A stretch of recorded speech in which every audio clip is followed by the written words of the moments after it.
Қызғаншақ күйеудің қырғыны. Бірінші бөлім. Аңсар Дананың сөзін бөлмей тыңдап отыр. Не айтады оған? Айтатын сөзі де жоқ қой. Қалай ақталарын да білмейді. Өзін кінәлі сезініп отырғаны да рас. Әлде бір жағымсыз сезім жан дүниесін жанап өткендей, ішкі әлемі де әлем тапырақ күй кешуде. Көз жасы бетін жуған Дана бір тынбай әлі сөйлеп отыр.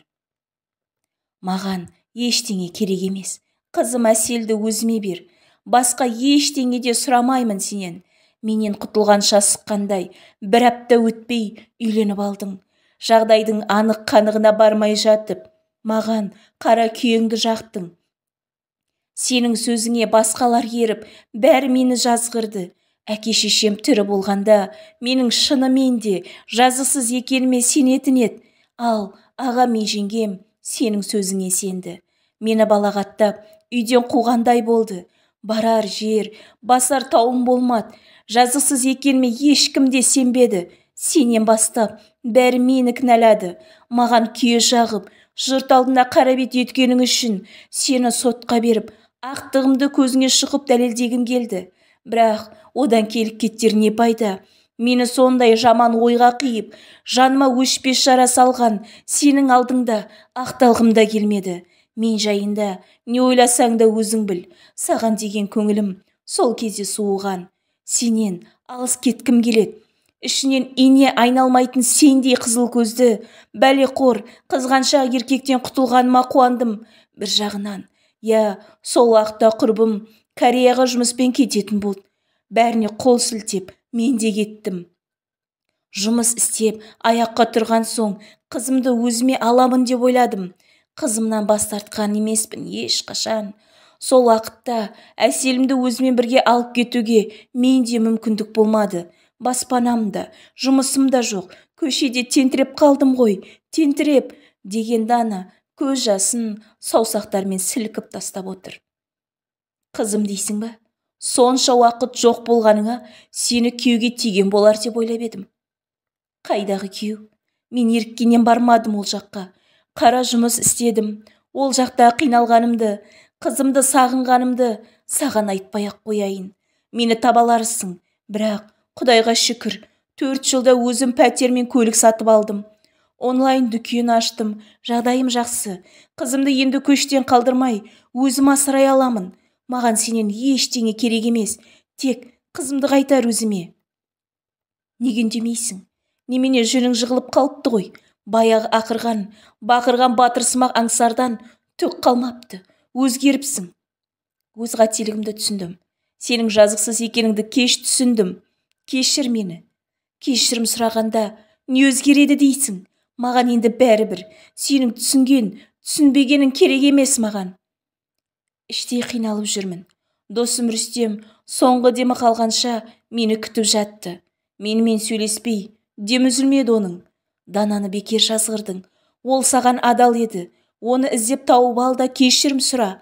Сол жағдайға түсуіне себепші болған мен өзімді кешіре алмай бара жатырмын. Дана саған адал болды деді. Оның сөздері есіме түссе, жаным қиналып жер-көкке симай кетемін. Рүстем досым солай айтты. Кешіріңдер мені. Досымның аруағынан кешірім сұраймын жиі. Рүстем, оның жаман аурудан қайтыс болған ескенде мен де қиналдым. Марқұм, сенің нағыз адал досың еді. Оны да бекер жазғырдың. Қайдан білейін? Ішкілік қой соның бәріне себепкер. Жатын бөлмеде оның жатқанын көріп, көзіме қан толды. Сен іш көйлекшең, мен ваннадан жуынып шыққанша, не істейін? Киініп үлгере алмадым. Ол ажытқан әздеп мен жатқан бөлмеге кіріп кетіпті. Аяғы шалынып құлаған соң, оны тұрғызып иығынан сүйеп, бөлмеден шығармақ болдым. Оны көтермек болып, мен де оның үстіне сүрініп құладым. Ал сен сол уақытта ваннадан шығып, бөлмеге кіре қалдың. Сен де шаламассың. Ол түнді есіме алғым келмейді. Пышақтап бір-бірлеріңді өлтіріп қоя жаздадыңдар. Сол бір қарғыс атқыр түннен үшеумізде аман сау шықтық әйтеуір. Маған да оңай болған жоқ. Көзіме ештеңе көрінбеді. Есіме алуға қорқамын. Пышақтың үзі түскен білегімдегі тыртық әлі бар. Кешірші мені. Мен сені кешіргенде бірдеңе өзгереді дейсің бе? Жан саяңмен бақытты бол енді. Тек маған қызымды қайтарып беріңдер. Қалайда сенен кек алғым келді ме, білмедім. Асығыс Жансаяға үйлендім. Бекерге күдіктенгенімді кейіннен түсініп, қатты өкіндім. Жансая арманына жетті. Ол саған өлердей ғашық болды. Ал сен оны емес, мені таңдадың. Бірақ ретін келтіріп, екеумізді ажыратып, сені Жансая қосқан тағдырға таң қалам мен. Көп ойланамын. Мен де көп ойлаймын осы жайында. Жансая негізгі жақсы қыз еді ғой. Жақсы әйел, шынайы махаббатқа лайық болса да, мен оған саған ерегесіп үйлене салдым. Жақсы қыз деген сөзің қалмаушы еді баяғыда. Жақсы әйел дейсің ба енді? Жақсы деп жүріп, ретін тауып үйленіп алдың. Маған деген сезіміңнің жалған екенін дәлелдедің. Өзің айтқандай, мені жүрегіме шын сүйгеніңде жазықсыз жала жаппайтын едің. Үйден қуып жіберіп, бір апта өтпей-ақ жақсы қызға үйленіп алдың. Белгілі болды ғой пиғылың. О баста сезуші едім. Сені сүйемін деп маған үздігіп тұрғаныңмен Жансаяны көргенде бір түрлі болып дегбірің қашатын. Жоқ, олай айтпа. Мен сені сүйдім жан тәніммен. Саған деген махаббатым есімді жеді. Қызғаныштан не істеп қойғанымды білмедім. Жансая өте жақсы келіншек. Сыйлаймын оны. Ал сені ұмыта алар емеспін. Немене? Я, мен қиналып жүрмін. Кешірші мені. Осы сәтті сағат санап күттім. Өзіңнен кешірім сұрау үшін, өкінішімді жеткізу үшін сені көп күттім. Сол елде қалып кетпесінші деп, күндіз түні жаратқаннан жалбарынып сұрадым. Елге келіп, маған хабарласқаныңда менен асқан бақытты жан болмады. Не деп кеттің? Сен енді маған ешкім емессің. Мені сүюге де, сағынуға да құқың жоқ. Отбасылы бөтен еркексің мен үшін. Қызымды әкеліп берде, өмірімнен бір жола жоғал. Сенен көңілім суыған. Жансаяға үйленбегеніңде мәселе басқаша болатын беді. Бірақ сен әдейі оған үйлендің. Я, үшеуміз бір сыныпта оқыдық. Бір-бірімізді өте жақсы білеміз. Өзі қиялға беріліп, хат жазып, сенің ізіңнен қалмай қойған оған. Аңсар мені сүйет. Бізге кедергі болмай аулақ жүр деп едім талай рет. Ал ол жайбарақат қана. Кім-кімді сүйетінін уақыт көрсетеді деген. Өзіне тым сенімдеді. Екеуміздің махаббатымыз бүкіл мектепке, ауылға белгілі болса да, тіпті отау құрсақ та сені күтуін жалғастыра берді. Ол менің, қалай айтсам екен, нөмірі бірінші дұшпаным болды ғой. Сол дұшпанымның аяғына мені жығып бердің. Мен сені кешіре алмаймын. Қызымды да сендердің қолдарында қалдыра алмаймын. Жай сөзге көнбесең, сотқа беремін. Әсел ертең әкеліп беремін. Уайымдама. Дана, бер қарашы, ашуланбашы. Мен бәрін түсіндім. Ал ендеше мен кеттім. Ертең кешке осы жерде күтемін. Маған анау, мынау деп ештеңе айтпай-ақ қой. Жансаяңмен бақытты бол, деді де Дана орнынан тұрып кете барды. Оның ізінен: Дана, сен өте әдемі болып кетіпсің. Мен енді қалай тыныш ұйықтаймын, деп күбірлеп Аңсар қала берді. Аңсардың екі көзі көк жәшікте болғанмен ойы басқа жақта. Жансаяға жағдайды қалай жеткізерін білмей отыр. Айтпаса тағы болмайды. Әселді ертең өз анасына апарып беруі керек.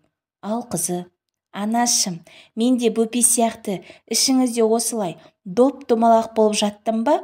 Сіздің ішіңізге қалай сыйып кеттім? Деп Жансаяның домаланған қарнын көрсетіп қояды. Әрине осылай жаттың. Ертең бөпе дүниеге келсе, ол да сен сияқты жылдан жылға үлкен болып өседі, деп күлді де: Әкесі-ау, естің бе қызымыздың не дегенін? Деген Жансая Аңсар жаққа қарап жауап күтуде. Ал күйеудің бар аңсары Данаға ауып кеткен. Үйдегі тіршілік көзіне көрінбеуде. Әйелі дайындаған дәмді астан да ауыз тимей шұқып қойды.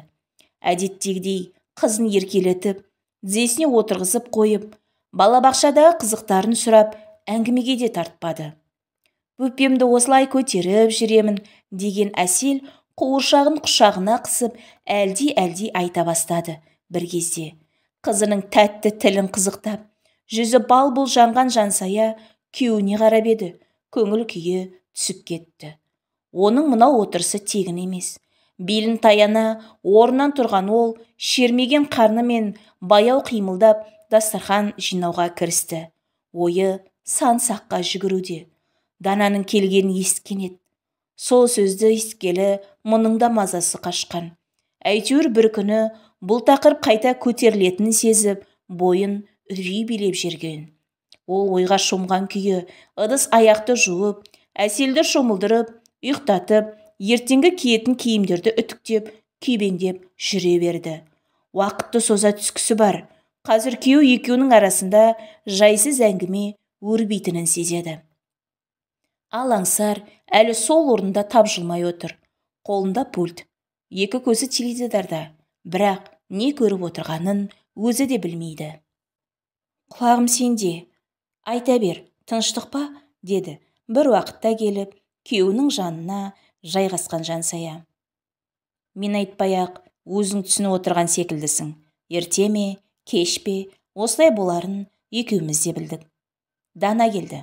Әселді шешесіне апарып беруім керек, деді алыстан орағытпай, бірден тоқ етеріне көшкен Аңсар. Шешесіне дейсің бе? Сонда мен кіммін? Бір жасында тастап кетіп, енді келіп отырған Дананы Әсел шешем деп қабылдай алады ма екен? Сен сол жағын ойладың ба? Өзің білесің ғой, Әсел қызы маған қатты бауыр басқан. Мені анасындай көреді. Менсіз ол ұйықтамайды. Менсіз ол тамақ ішпейді. Тіпті ол менсіз бір күнде тұра алмайды ғой. Туған әжесінің үйінде бір күн тұрмай, шырылдап жылағанын өзің де көрдің емес пе? Сен Дананы емес, Әселді ойласайшы. Ойладым. Дананың еш жазығы жоқ. Оның алдында кінәлімін. Бұл жайында талай рет айттым саған. Әлі де айтамын. Баланы анасынан ажыратпайық енді. Осыдан қорқып едім. Мен ғой 2 ай, 2-3 ай жылармын. Ал Әселше? Жоқ, Аңсар, мен Әселімнің олай қиналғанын қаламаймын. Қызым екеумізді ажыратпашы. Өтінемін сенен. Жалынып сұраймын. Ол мені анашым дейді. Бөпесін күтіп жүр. Менен алыс кетсе, қатты қиналып қалады. Данаға түсіндіріп айтшы. Өтініш. Әселім менің жүрегімнің бөлшегіне айналған. Ол менің қызым. Ешкімнің менен ажыратуға құқы жоқ, деген Жансая бірден бозап қоя берді. Ей, сенің есің жайында ма? Есіңді жи, ақылға кел. Әсел сенің қызың емес. Онсыз да Дананы оңдырмадым. Менен көрген жәбірі жетеді оның. Жоқ, ол өзінше бақытты ғой. Жаман болған жоқ сенен кетіп. Немене? Сен өз қара басыңды ойлап отырсың қазір. Өтің жарылып кетсе де айтайын. Әселді ертең анасына апарамын. Ұмыт қызды. Олай демеш. Мен қиналамын. Әсел қиналады. Сен түсінбейсің ғой. Мен бәрін түсінемін. Қара басыңды ойлама. Әселді ойлашы. Ол қиналады. Ары қарай Жансая көз жасына тұншығып сөйлей алмады. Дәл қазір не айтса да күйеуі айтқаннан қайтпайтын түрі бар. Мейлі, райынан қайтарар. Ал Дана ше? Оның өзі келер есікті теуіп ашып. Жансаяның іші бүріп ауыра бастады бір кезде. Белі де сыздап барады. Шыдатар емес. Жайсыз хабар жеделдетті ме, не болды? Толғақтың ауруы ма? Бұл не өзі? Бұрын соңды мұндай ауырсынуды сезініп көрмеген. Әлі бір ай бар емес пе? Неге сонша іш ауырып, шыдатар емес? Орнынан тұрмақ болып еді, әрекетінен түк шықпады. Қимылдай алатын емес. Аңсар, толғақ басталған сияқты. Жедел жәрдемге звонда, тез, деген сөзді әрең айтты. Әлі уақыт бар емес пе? Деген күйеу жайбарақат отыр.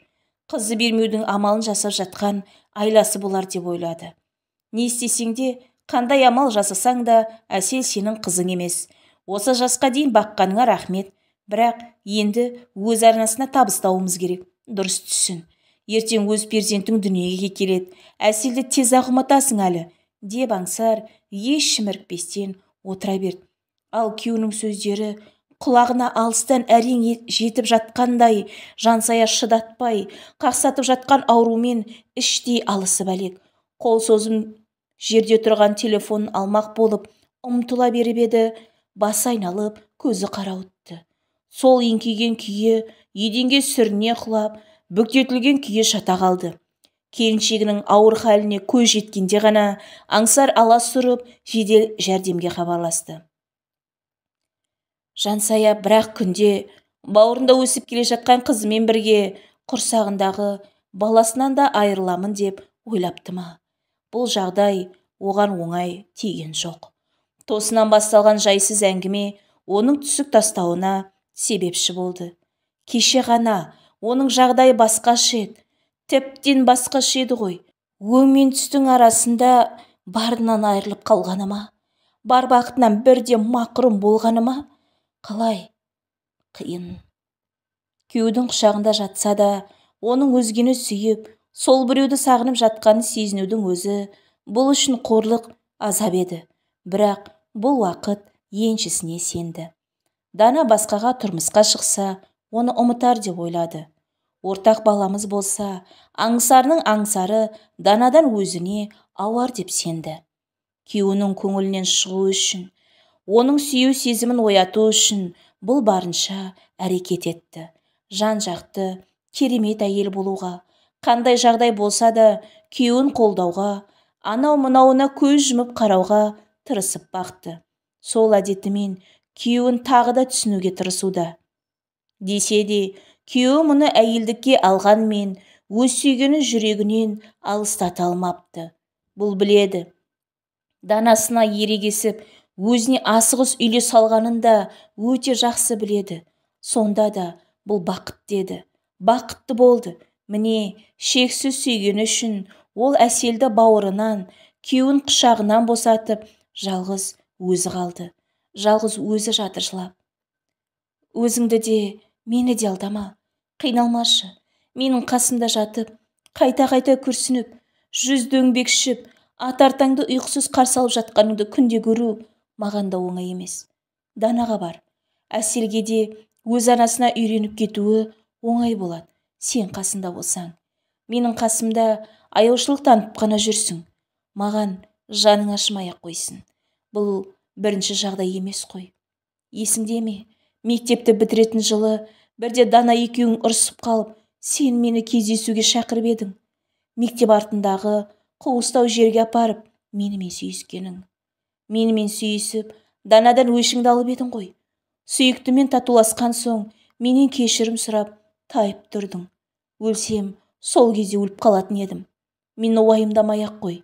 Бір өліп тірілгендей күй кешсем де, сол кездегі жағдайдан аман шықтым. Жаным аман қалды. Бұдан кейін де аман сау жүрермін. Тек сен күрсінбеші. Сенің әр күрсінгенің менің жанымды жауратады. Баршы, оралшы махаббатыңа. Бірінші бөлімнің соңы. Жалғасы бар. Қызғаншақ күйеудің қырғыны. Екінші бөлім. Біраз уақыт болса да, құшағыңа жылынып алдым. Қалған ғұмырыма сол жылу жетер, деген Жансая соңғы сөздерін күйеуіне әрең жеткізіп еді. Үнсіз тыңдаған Аңсар, сен өте жақсы әйелсің. Кешір мені. Сенің тырнағыңа да татымаймын. Сенің үлкен махаббатыңа еш лайық емеспін мен. Кешір, деп Әселді апарып тастаған күннен соң араға 10 шақты күн салып, өзі де Дананың үйіне жол алған. Жағдайдың ешқандай ың-шыңсыз оңай шешіле салғанына іштей қуанған Аңсар Дананың үйіне құстай ұшып келді. Оның бар есіл дерті алғашқы махаббатымен қауышу. Жансаяны жылатып тастап кеттім-ау, оның ендігі күйі қалай болады деген ой мұны титімдей де мазалаған жоқ. Көп қабатты үйдің 3-ші қабатына көтеріліп келе жатқан оның құлағына шәңкілдеп ұрысқан таныс дауыс естілді. Дананың дауысы ғой бұл. Кімге ұрсып жатыр? Асығыс жеткен ол табалдырық алдында қимылсыз тұрып қалды. Әсел кіреберіс бөлменің бір бұрышында отыр екен теріс қарап. Аз уақыт өтсе де қатты азып салмақ тастапты. Әбден жылағаны кіртеген көздерінен көрініп тұр. Мұны көрген ол жүгіріп келіп мойнына асылды. Әкешім, алып кет мені, анашыма барамын. Неге мені бұл жерге тастап кеттің? Анама барамын, қалмаймын бұл жерде, деп өксіп жылай бастады. Аңсар жағдайды басқалай елестетіп еді. Қолына гүл алып келіп еді ғой. Дананың қатқан көңілін жібітіп, бәрін басынан бастау үшін. Гүлін тастай салып, қызын көтеріп алды да, оны құшақтап, сүйіп жұбата бастады. Алтын қызыма не болған? Неге жылайсың? Жылама деген сөзден басқа ештеңе де айта алатын емес. Ал қуарған реңімен бедірейіп қарап тұрған Дана: шаршадым мен. Мынау қызды қалай тәрбиелегенсіңдер? Әбден мені жамандап, жаман көрсетіп қойғансыңдар-ау. Қаршадай болып алып, мінезін қарасайшы бұның. Не жай сөзге, не ұрысқанға көнбейді. Таяқтап көндіремін бе? Қайтемін енді деп отыр едім. Келгенің жақсы болды. Анама барамын деп ыңырсып жылап, миымды жеп қойды ғой, жеп қойды. Тамақты ішпейді, төсегіне де жатып ұйықтамайды. Сол сыртқы есіктің алдында отырады, тентек адам сияқты. Тамағында алдына апарып беремін, сол жерде ұйықтайды. Көтеріп апарып төсегіне жатқызамын. Түнде оянып кетсе қайтадан есіктің алдына барып алады. Ойпырмай, қандай бала бұл? Мен тудым ба осы қызды деп қоямын. Қане менің енді тәй-тәй басып келе жатқан тәтті қызым, деген Дананың іші толып қалыпты. Әке, кетпеші, мен алып кет, деген Әсел әкесінің мойнынан тас қылып құшақтап алыпты. Жөнді ештеңе де жеген жоқ. Судың өзін әрең ішіп отыр. Тамағын берші алдымен, әлсіреп ауырып қалмасын тағы, деген Дана ас бөлмесіне өтіп кетті. Әкесінің алдына отырып, азырақ тамақтанып, әлденіп алған Әсел бір кезде ұйқысырай бастады. Неше күннен бері ұйқысы да дұрыс болмап еді. Әкесін кетіп қалмасын дегендей құшақтап алыпты. Өзінің көзі жұмылып барады. Ешқайда кетпеймін қызым, мен қасыңда боламын енді. Күнім менің, алтын қызым менің, деп қызының шашынан сипап отырған әкенің де жүрегі жылауда. Әсел ұйықтап қалған соң, оның төсегіне жатқызған Дана Аңсарға: ойпырмай, ұқсамасаң тумағыр, қырсықтығы тура сен ғой. Басқасы ұқсаса да мінезі ұқсамай-ақ қойса қайтер еді? Не істерімді білмей кеттім ғой. Өзіңе енді телефон соқпақшы едім. Менің бір өзіме қиын болып баратыр. Әсел маған үйреніп кеткенше сенің көмегің керек. Жиі келіп тұрасың-ау деймін. Ішігіп ауырып қалама деп те қорықтым. Не деген мінез, ә? Баяғыда аға жеңгемнің балалар қиғылық салса ұрып алатын едім. Не ұра алмаймын бұл қызды, айқайлап ұрысқанға көнбейді, деді үстінен жүк түскендей болып. Дұрыс айтасың, қызымыз үйренгенше қасында болуым керек, деген Аңсар да басын изеп мақұлдай берді. Күрмеленген жағдайдың осылай оп-оңай шешіле салғанын қарашы. Дананың да бетін бері қарату да оңай болмас деп бұл жаққа жүрексіне жетіп еді. Қызының көрсеткен өнерін жіпке тізіп, тоқтамай сөйлеп отырған Данадан Аңсар көзін алмай қарап қалыпты. Неге мені өзіне сонша ынтық еттің? Неге сені ұмыта алмадым? Жүрегімді неге босатпайсың? 4 жыл бойы сен ойламаған күнім болмады. Күндіз ойымнан, түнде түсімнен шықпадың. Өзіңмен қайта табыстырған Аллаға мың шүкір. Мен сені еш қайда жібермеймін. Сен тек мендіксің, мен үшін жаратылғансың, деп ойлап отыр. Ойының бір бұрышынан күдікте салап қояды. 4 жыл бойы етегіне намаз оқып жүрдім екен. Шеде ерінді менен басқа ешкім сүймеді ме екен? Жаным менің деген сөзіңді басқаға да айтып үлгермедің бе екен? Деген ойлар да жағаласып, жүрегі бір жаншып өтті. Ауру қалса да әдет қалмас. Осы сәтке өзі әрең жетсе де, қызыл көзі сығырайып, қызғанышы да ояна бастапты. Қызымның садигін ауыстырамыз жақын жерге. Көшенің басында садикті көрдің бе? Меңгерушімен сөйлесіп, сыйлығын да беріп қойдым. Дүйсенбіден бастап бара берсе болады. Ой, мен Әселіме көп киімдер алдым ғой. Неше түрлі ойыншықтар да сатып алып бердім. Біреуіне де қарамады қырсық бәле. Өзінің сол жақтан киіп келген көйлегі мен туфлиін тастамай құшақтап отырады. Басымды әлі де шайқаймын. Не деген мінез? Деген Дана өзіне елжірей қарап отырған Аңсарға көзі түсіп кетіп еді. Жүрегі орнынан қозғалып кеткендей болды. Әңгімесі сап тыйылып үнсіз қалды. Сезімі шырт ұйқыдан оянғандай керіліп, созылып, жүрегінде түртіп өткендей болды. Аңсарына жетпейді екен. Ешкім жетпейді екен алғашқы махаббатына. Кореяда жүріп, осы жақтан барған, жасы өзінен кіші бір қазақ жігітімен көңіл жарастырғаны бар еді. Уақытша бірге де тұрды. Бірақ дәл аңсарды сүйгендей оны жақсы көре алмады.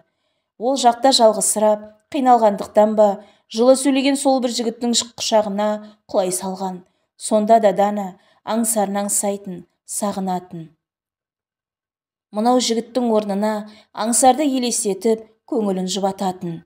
Күндер өте, өмірге деген көзқарастары үйлеспей, олардың жолдары екі жаққа айырылған. Ал енді аңсардың ит мінезіне қанық. Болмаған тірлікті болдыға санап, пышақтап өлтіріп қоя жаздаған кезінде. Ендігіде маған енді өлсе де қайрылмас. Сол бір жігіттен іргемді неге аулақ ұстамадым? Тәнімді ластадым. Тыныш жүргенімде қазір аңсардың көзіне тік қарайтын едім. Екеуміз қайта табысуымызда ғажап емес еді. Не болды енді? Нені дәлелдемек болдым? Аңсарды ұмыту үшін солай жасадым. Ал ұмыттым ба? Ұмыта алмадым. Ұмыта алмайды екенмін, деп ойлап та үлгерді. Көздері түйіскен соң, қызарақтап, қипақтап қалған Дана не істерін білмей, орнынан тұрып, дастарханды жинай бастады. Өзі үнсіз, теріс қарап, кеселерді жуып тұрған оның жүрек дүрсілі аңсарға да естілді. Бұдан артық ол шыдап отыра алмады. Орнынан тұрып, бірақ аттап Дананың қасына барды. Теріс қарап тұрған оны артынан құшақтап, мойнынан иіскеді. Тұла бойын тоқ қарып, өткендей дір ете қалған Дананың бас айналып, түпсіз шыңырауға құлдилағандай босаңсып қоя берді. Суды өшіріп, ал жапқышын шешкенін біледі. Ары қарай ерікті аңсарға берді. Тәнін, жанын билеуге құштар қожайынына тапсырды ол өзін. Сағынышты басқан бұл екеуі сыбырлай сөйлесіп жатыр. Мен сені енді ешқайда жібермеймін. Мен сені ешқайда кетпеймін. Өзім әрең жеттім өзіңе. Сен тек мендіксің. Сен де тек мендіксің. Сені ешкіммен бөліскім келмейді. Осылай әп-әдемі басталып еді екеуінің төсектегі әңгімесі. Шын сүйгендер қосылмайды деп те бекер айтылмаса керек. Шын сүйген жан сүйіктісін мінсіз кейіпте көргісі келетін болар. Түймедей теріс тірлігі түйедейін көрініп, түсініспеушіліктер бой көрсетіп жатса керек. Әйтеуір бірін-бірі өлерде жақсы көрсе де, сол күні кешкі-ақ екеуінің ортасынан ала мысық өтті. Сүйіктісіне қайта қолы жеткенше кешірім сұрап, мөлиіп отырған аңсар енді қоқаңдап ірі сөйлей бастапты. Оның тілін шығарғанда Дананың өзі. Әйтпесе, бұл тақырыпта әңгіме қозғауға аңсардың жүрегі дауаламаған. Өткенді ұмытайықшы. Дәл осы жерден жаңа өмірге қадам басайық. Екеуміз жаңадан табысып, бүгін табысқандай күй кешейікші, деп еді бойы балқып жатып. Өткенді қалай ұмытамыз? Сен менің адалдығыма күмән келтіріп, жансаяға үйленіп алдың. Көз жасыма, жалынғаныма да қарамадың сол кезде. Мен саған адал едім. Адал едім. Иә, адал болғаныңды білемін. Ол үшін неше рет кешірім де сұрадым. Ал одан кейінше 4 жыл сыртта жүрдің. Дана, неге үндемейсің? Адалмын. Мен саған сенемін. Ол жақта қара жұмыс істедің. Адал бейнетіңе жақсы қаражат жинадың. Адал болғаның үшін мен де өзіңе қайта оралдым. Солай ғой, Дана, мен сені кінәламаймын. Басың бос әйел болдың ғой. Саған бірдеңе деуге менің құқым да жоқ. Иә, менің басым бос болды, Дана. Ау, аңсардың жүрегі аузына келіп тығылды. Сүйіктісінің мынау сөздері ұнамай жатыр. Сонда да барынша сабыр сақтап, даусы дірілдей. Мен сені түсінемін, бірақ менен ештеңені жасырмашы, деді. Ашық айтқаным дұрыс сияқты. Ол бәрібір сен сияқты бола алмады. Мен оны жақсы көре алмадым. Мен сені ғана... Осы кезде аңсар орнынан ыршып тұрды да, жұдырығын түйген бойда жатын бөлмеден шығып кетті. Дана бұлай боларын білгенде шындықты бүгіп қалатын еді ғой. Оны осылай қабылдайды деп ойламапты. Ас бөлмеде темекіні үсті-үстіне шегіп, арасында басын тоқпақтап ұрып қойып отырған аңсардың алдына баруға жүрексінді бұл. Енді не болады екен? Сірә мені кешіре алмас. Бірақ сес көрсететіндей кім ол еді маған? Некелі күйеуім емес, адал едім. Арамсың деп қуып жүрген өзі. Осыдан бірдеңе десінші. Табаныңды жалтырат, бар жоғал адал қатыныңа деймін. Кім еді ол маған үстемдік ететіндей? Сүйе өліп бара жатсам да тыныштық керек маған, деп іштей айтар сөздерін дайындап тұр. Бірақ бұл кезде Аңсар ештеңе де айтпады. Ұнжырғасы түсіп, қабағы салбырап кетсе де, жарылардай болып дірілдеп тұрса да үн қатпады. Қыз оянғанша мен келемін, 1-2 сағат сыртта жүріп қайтайын, деп үйден шыққанша асықты. Аңсар үйден шығып кетіп еді, Әсел де ұйқысынан оянды. Көзін аша сала әкесін іздеді. Үйде оның жоқ екенін біліп, бақырып жылап, есікке тура жүгірді. Аяқ киімін киіп, сыртқа шығып кетпекші. Онсыз да Аңсардың тірлігіне сіркесі су көтермей отырған Дана қызымен алысуға шамасы қалмағандай, өзі де еңіреп жылап жіберді. Қызының қасына отырып алып, "Не көйтесің, Әсел? Неге менен қашасың? Мен ғой сенің анаң. Мен сенің анашың боламын. Қашпашы менен. Не қаласаң соны істейін. Тек менен қашпашы. Кеудемнен итермеші мені. Кейін үлкен болғанда түсінетін боласың. Бірақ қашпашы менен. Саған еш жамандық жасамаймын. Өйткені сен менің қызымсың. Мен сені дүниеге әкелдім. Неге түсінбейсің? Қинамашы мені. Өзіңді қатты сағынып, әрең жетіп едім. Неге мені қинайсың, қызым?" деп егіле жылады. "Мен сенің анаңмын. Ешқайда бармайсың" деп өткендегідей даусын қатайтып, ұрсып жатқан жоқ. Аяқ астынан не өзгере қалды? Әлде әкесі келіп, "Ұрыспа менің қызымды" деп айтып кетті ме екен? Жалынғандай болып, жылап отырған мынау бір бөтен әйелге сонда да Әсел еш үйрене алатын емес. Ана деген жалғыз болу керек емес пе? Бар айтқанын істеп, айналып толғанып отырса да, жансая анасының орнын баса алмайтын сияқты. Әсел жылауын тоқтатып, еңіреп отырған Данаға үнсіз қарап қалды да, "Мен өз анашымды көргім келеді" деді. "Жарайды, анаңды көресің, анаңа барасың. Бірақ қайтып келемін деп уәде берші. Уәде бересің бе? Егер қайтып келемін деп уәде беретін болсаң, мен сені анаңа жиі жіберіп тұрамын" деді бүлдіршінмен үлкендерше әңгімеге көшкен Дана. Келемін дегендей Әсел мұрнын тартып қойып, басын шұлғи берді. "Құлыншағым менің" деген Дана қызын құшақтап, одан сайын жылауын үдетті. "Я, ол да сенің анаң. Бара ғой қызым, мен сені күтемін. Күн сайын терезеге қарап, күтіп отырамын сені. Мен ұмытып кетпейсің ғой, ә? Балапаным менің, қайтем енді?" "Жыламаңыз, мен келіп тұрамын" деген Әселді қайта-қайта сүйген Дана, "Қазір әкең келеді. Сен апарады анашыңа. Жүр, оған дейін жуынып, әдемі көйлегіңді киіп ал, шашыңды тарап, өріп берейін. Менің қызым сұлу болып кетіпті деп таң қалатын болсын анашың" деген Дананы Әсел құшақтап алды. 2 бөлімнің соңы. Жалғасы бар. Қызғаншақ күйеудің қырғыны. 3 бөлім. "Анаңа барасың" деген сөзден кейін ғана қыздың беті бері қарады. Дананың бар айтқанын істеп, шауып жүр. Ол әперген сөмкеге жаңа киімдерін салып отырып, "Анашыма көрсетемін мынау көйлектерді. Анау қуыршақты да әкетсем бола ма? Әкетейінші" деп қиылып қояды. "Әкете ғой қызым, не әкеткің келеді? Бәрін алып кет, көрсете ғой анашыңа." "Рахмет" деген Әсел сөмкесінің бүйірі бұлтиып, толып кетсе де, ойыншықтарын тықпыштап әуре. Қызының қылығын қызықтап отырғанмен Дананың ойы басқа жақта. Аңсар кешігіп жатыр. Қайда кетті екен? "Жүр, әкең келгенше шай ішіп алайық" деді қызына мейірлене қарап.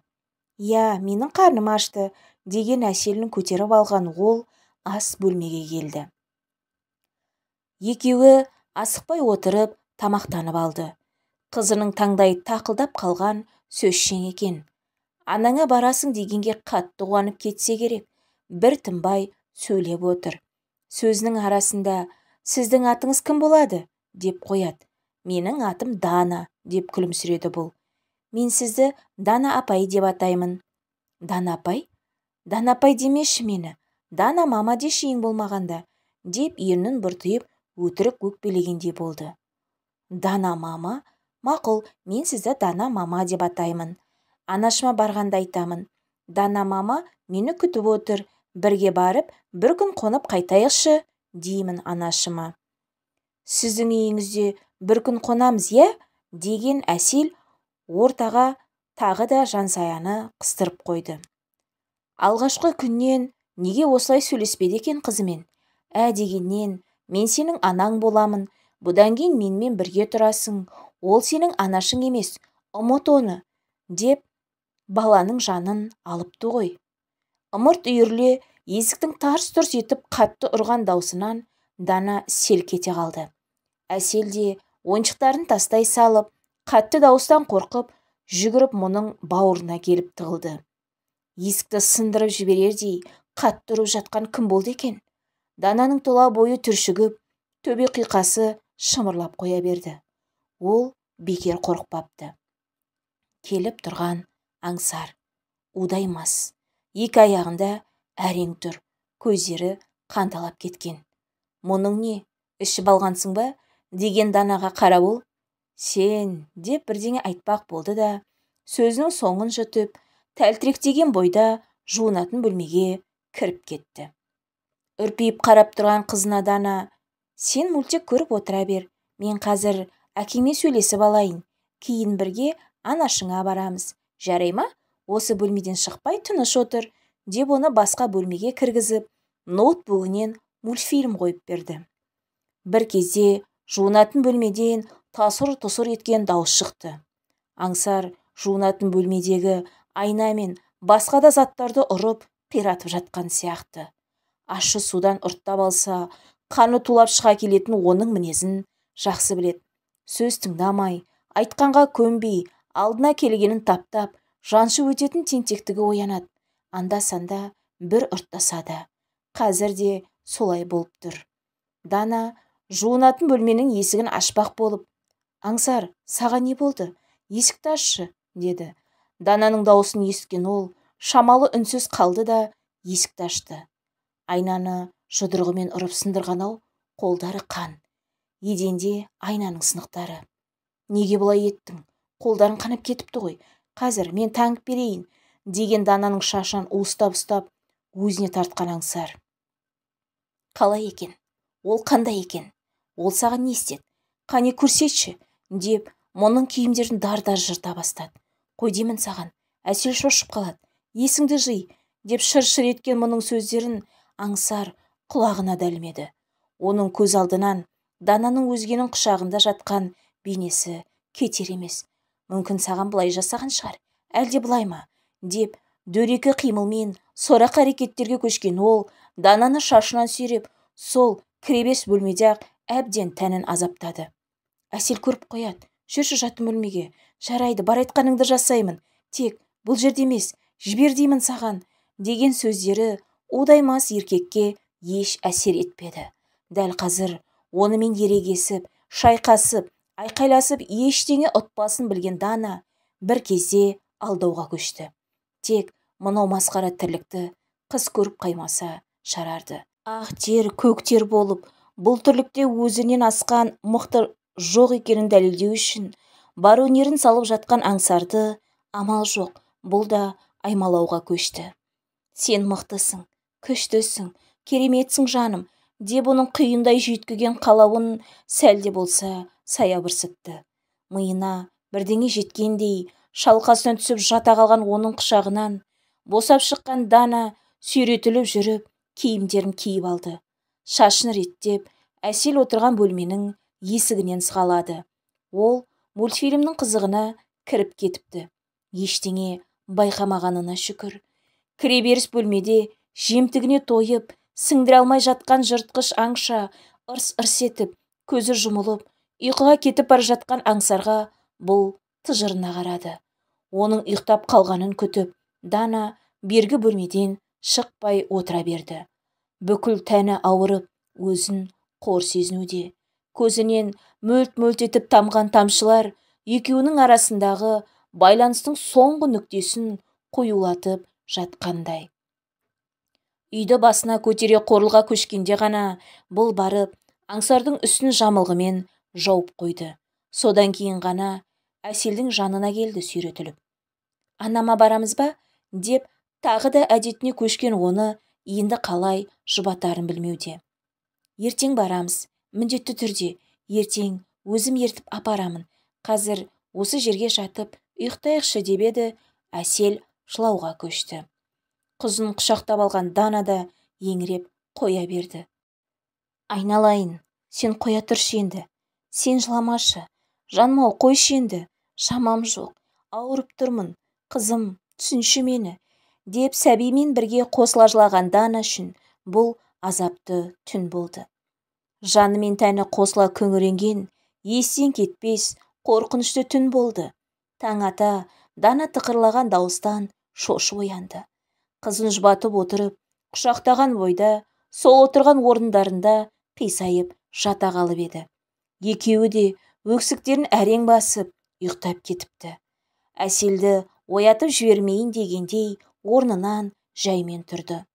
Аңсар түнде өзі сындырған айна сынықтарын жинап жүр екен. Дананы көріп, түк болмағандай ыржалақтап, жаным-ау, түнде не болған өзі? Мені ауыз бөлмеге неге жатқызып қойғансың? Деп тұр, арсыздыққа салынып. Жоғал, көзіме көрінбе, деді Дана өзін әрең басып. Үйде қызы ұйықтап жатпағанда қазір айқайды салатын еді. Неге? Не болып қалды? Деп түк білмегенсіп тұрған аңсарға бұл алара қарады. Кет, сен мен өмірді қайта бастаймын деп ойлаған мен ақымақ екенмін. Біз ешқашан бірге бола алмаймыз, деді Дана тістеніп. Олай демеші жаным, ештеңе есімде жоқ. Түк білмеймін, шын айтамын, ештеңе де есімде жоқ. Айнаны сындырдым ба? Ничо, орнына басқасына келіп қоямын. Ашуыңды бас, әлі де ештеңе бүлінген жоқ. Бүлінді. Неғып 100 айнаны сындырмайсың, а? Саған деген сезімімді бір жола сындырдың, үмітті үздің. Біз ешқашан бірге бола алмаймыз. Соған көзім жетті. Кет, мен сені көргім келмейді. Саған деген көңілім суыған екен. Мен өзімді алдап келіппін. Естің бе? Дәл қазір кет. Олай демеші жаным. Кешірші мені. Сені тағы да өкпелеттім бе? Бұдан кейін бәрі басқаша болады. Өмірді жаңадан бастаймыз, деген аңсар жақындап келеді. Кері қашқан Дана. Жолама, қазір айқайлаймын. Кет, милиция шақырамын, деп даусын зорайтты. Кешір дедім ғой. Сен маған ешқашан тыныш өмір сыйлай алмайды екенсің. Көзім жетті. Қыз жігіт болып жүргенде екеуміз жиі қырық пышақ болып қырылатын едік. Әлі де сол. Жағдай уақыт өткен сайын ушықпаса басылмайды екен. Маған тыныш өмір керек. Бір-бірімізге қанша ынтық болсақ та, біз бақытты бола алмаймыз.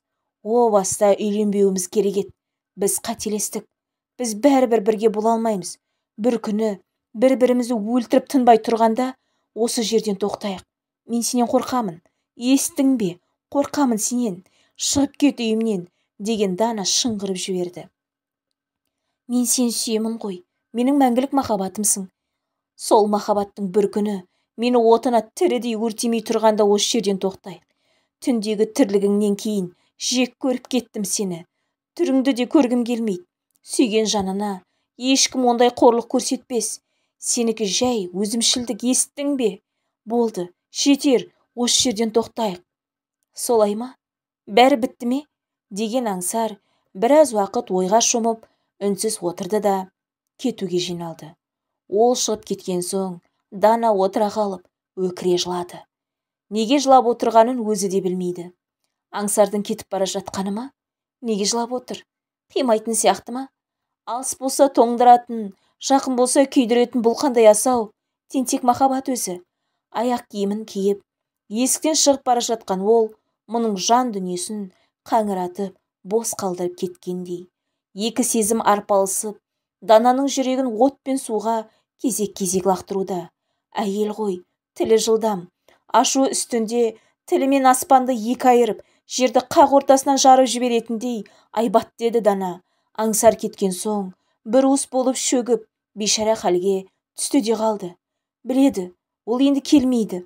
Бұл оған ауыр сөздер айтты. Қанша тентек болса да, оның да намысы бар. Мүмкін осылай болғаны да дұрыс шығар. Келмегені де дұрыс.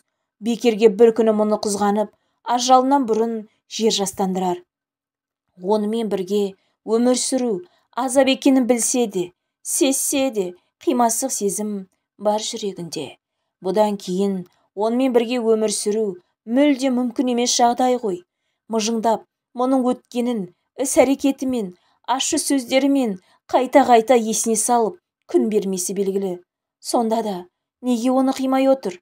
Сүйеу мен жек көрудің иін тіресіп, қатарласа қалғаны нес? 3-ші бөлімнің соңы. Жалғасы бар.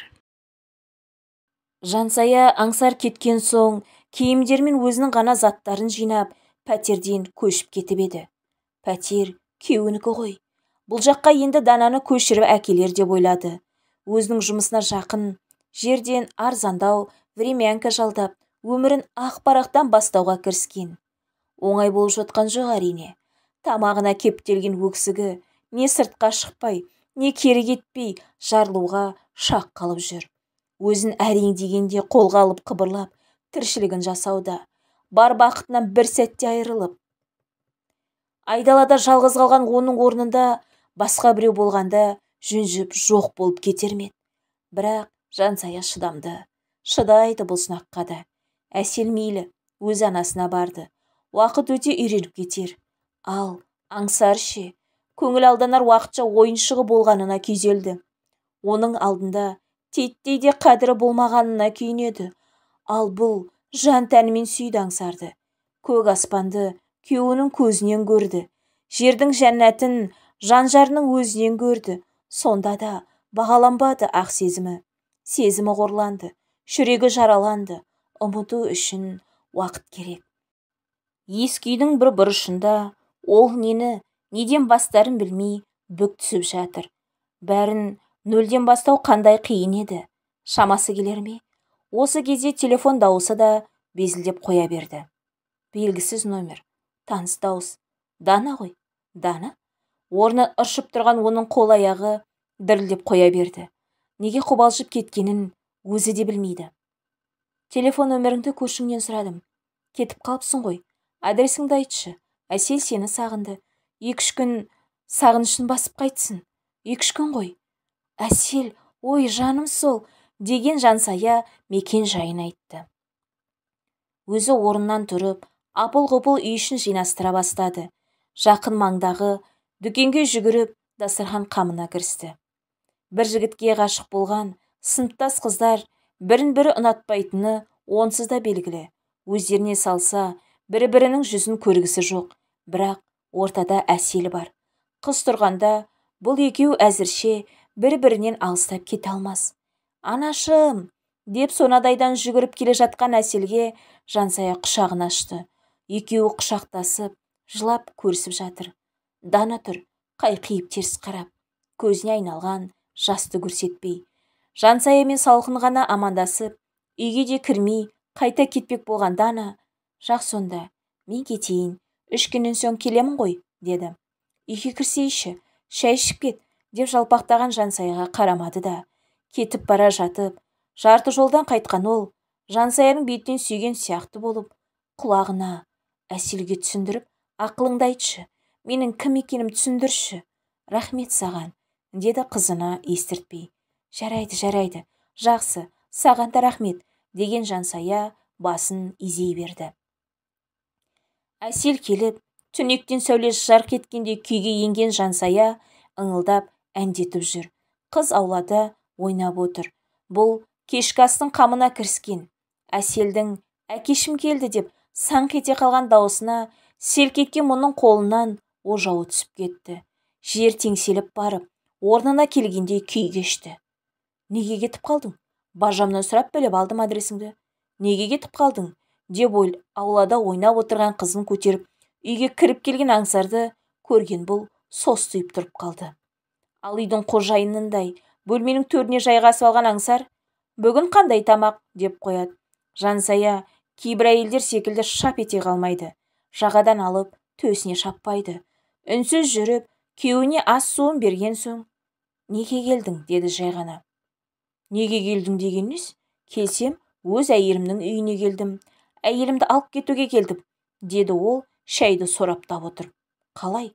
Солай, сен менің әйелімсің. Бұрынғыша бірге өмір сүреміз. Құдай қосқан қосағымсың. Өлім ажыратпаса, енді бізді ешкім ажырата алмайды. Бірге кемпір шал боламыз, деп жымиған күйеуінен бұл көз алмай қарап отыр. Ал аңсар көзін тайдырады. мұң мен шерге толы жанарын жасыруда. Жансая мырс етті. Неге күлесің? Данаға барар жолды мәңгілікке жауып келдім. Менің орным сенің қасында екен. Солай де. Ештеңе болмағандай өмірімізді ары қарай жалғастырайық. Так, қай жерге келіп едік? Деп күлімсіреген күйеуін Жансая аяп кетті. Осылай айтып отырса да, әр сөзінен Дананы әлі де сүйетінін, қимайтынын бұл аңғарып қалды. Күлімсірегені де жасанды. Біраз үнсіздіктен соң Жансая сөз бастады. Әбден үйреніп алыпсың өзің. Данаңмен ұрысып қалсаң, маған айналып келе бересің. Онымен татулассаң, мені еңіретіп тастап кете саласың. Бір емес, екі емес, мен саған ойыншық емеспін ғой. Менде жүрегі бар тірі адамын. Бүгін осылай деп отырсың, ал ертең татулассаң, тағы да кетесің. Бұл байғұс бәріне көне береді дейсің бе? Не істесем де жарасады деп ойлайтын шығарсың. Қаласаң кетіп, қаласаң келіп, мен сенің немқұрайлылығыңнан шаршадым. Отбасын сақтауым үшін бір ғана менің сезімім мен төзімім аздық етуде. Әлім жоқ, шаршадым, тоңдым. Сенің маған деген суық көңіліңнен, ешқашан ерімейтін мұз жүрегіңнен жаурадым. Мені әйел ретінде емес, бәрін түсіне беретін досың ретінде қарауың мені түңілдіреді. Ал мен әйелмін. Сүйгенімнің сүйіктісі болғым келеді. Сені сүймесем, осы қалпыңды қабылдау қиынға соқпайтын. Бірақ мен сенімен енді бір шаңырақ астында тұра алмайды екенмін. Сен маған тым жақынсың, бірақ қол жетпес тым алыстасың. Дәл қазір маған қарап отырсың, бірақ мені көрмейсің.